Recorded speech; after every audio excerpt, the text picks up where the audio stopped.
Hey there, welcome to TechTube. Today I'm going to show you how you can feature a post in your LinkedIn through your PC. So, first thing you need to do is open your preferred web browser and go on and log into your LinkedIn profile from the website.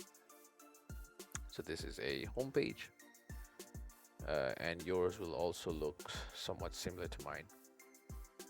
So now what you need to do is click on your profile labeled as me right there.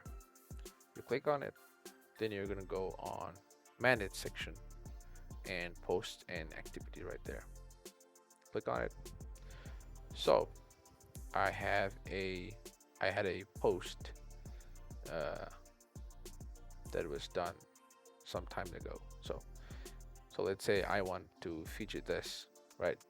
What you need to do is on the top of the post in the top right there is a dot dot dot symbol or icon right there. Click on it, then just click on feature on top of the profile right there.